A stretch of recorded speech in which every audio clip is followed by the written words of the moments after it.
உங்கள் baby cheese சாப்பிடவே மாட்றாங்களா? இந்த 3 ஸ்நாக்ஸ் ஒரு தடவை செஞ்சு பாருங்கள், ஒரே பைட்டில் காலி பண்ணிடுவாங்க.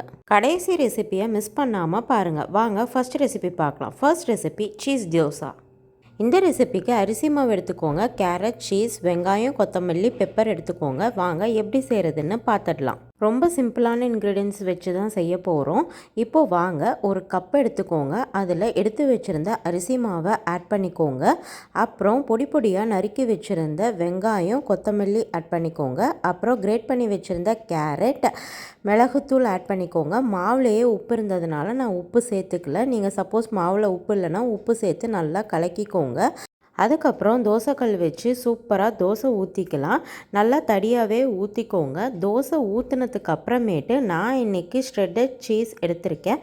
நல்லா சீஸை மேலே ஸ்ப்ரெட் பண்ணி விட்டுக்கோங்க. அதுக்கு மேலே கொஞ்சம் கீயும் ஆட் பண்ணிக்கிறேன். கீ ஹெல்த்தி ஃபேட்டுக்கு ஹெல்ப்ஃபுல்லாக இருக்கும், வெயிட் கெயினுக்கும் ஹெல்ப்ஃபுல்லாக இருக்கும். இப்போ பாருங்கள், நம்மளோட ஹெல்த்தியான யம்மி சீஸ் தோசை ரெடி ஆயிடுச்சு. கண்டிப்பாக குழந்தைங்க இதை விரும்பி சாப்பிடுவாங்க.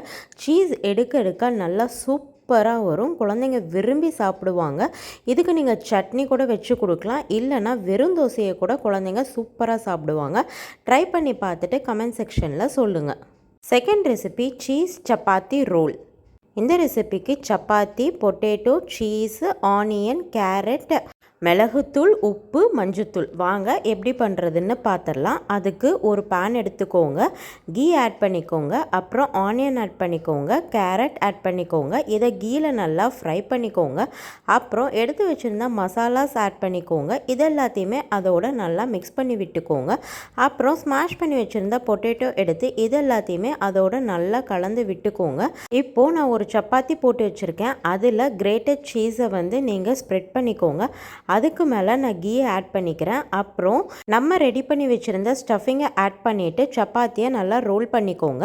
அப்புறம் சப்பாத்தி கல் வச்சுட்டு அதுக்கப்புறம் கீ ஆட் பண்ணிவிட்டு இந்த சப்பாத்தி ரோலை வச்சு நல்லா 2 சைடும் இது பண்ணி எடுத்திங்கன்னா நம்மளோட யம்மியான சப்பாத்தி சீஸ் ரோல் ரெடி ஆகிடுச்சு. குழந்தைங்க கண்டிப்பாக இதை விரும்பி சாப்பிடுவாங்க. நீங்கள் ஸ்நாக்ஸுக்கு இல்லைன்னா லஞ்ச் பாக்ஸுக்கு கூட நீங்கள் கொடுத்து விடலாம். இப்போ நான் ரோலை 2ஆக கட் பண்ணிக்கிறேன். ரொம்பவே யம்மியாக இருக்கும், அதே சமயம் ஹெல்த்தியும் கூட. வெஜிடபிள்ஸும் ஆட் பண்ணியிருக்கோம். ஸோ கண்டிப்பாக இந்த ரெசிபியை ட்ரை பண்ணி பாருங்கள்.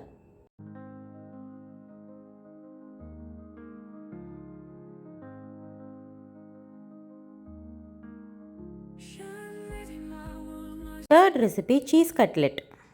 இந்த ரெசிபிக்கு கடலை மாவு, ஆனியன், பொட்டேட்டோ, சீஸு, கொத்தமல்லி, மிளகுத்தூள், மஞ்சத்தூள், உப்பு எடுத்துக்கோங்க. வாங்க எப்படி செய்கிறதுன்னு பார்க்கலாம். இப்போது ஒரு பவுல் எடுத்துக்கோங்க. ஃபஸ்ட்டு கடலை மாவு ஆட் பண்ணிக்கோங்க, ஆனியன் ஆட் பண்ணிக்கோங்க, அப்புறம் மசாலாஸ் ஆட் பண்ணிக்கோங்க, பொட்டேட்டோ ஆட் பண்ணிக்கோங்க, கொத்தமல்லி ஆட் பண்ணிக்கோங்க. இது எல்லாத்தையும் சேர்த்து நல்லா மிக்சராக நல்லா ஃபைனாக நல்லா கையில் மசிச்சு எடுத்துக்கோங்க. இந்த மாதிரி மாவு பதத்துக்கு எடுத்துக்கிட்டு இந்த மாதிரி கட்லெட் மாதிரி நான் சின்ன சின்ன ரவுண்டாக இந்த மாதிரி தட்டி எடுத்துக்க போகிறேன். நீங்களும் இந்த மாதிரி எடுத்துக்கிட்டு அதுக்கப்புறமேட்டு நம்ம சீஸை இதில் ஆட் பண்ணி அதோட அந்த மாவோடைய மிக்ஸ் பண்ணி விட்டுருங்க. இந்த மாதிரி ரெடி பண்ணிக்கோங்க.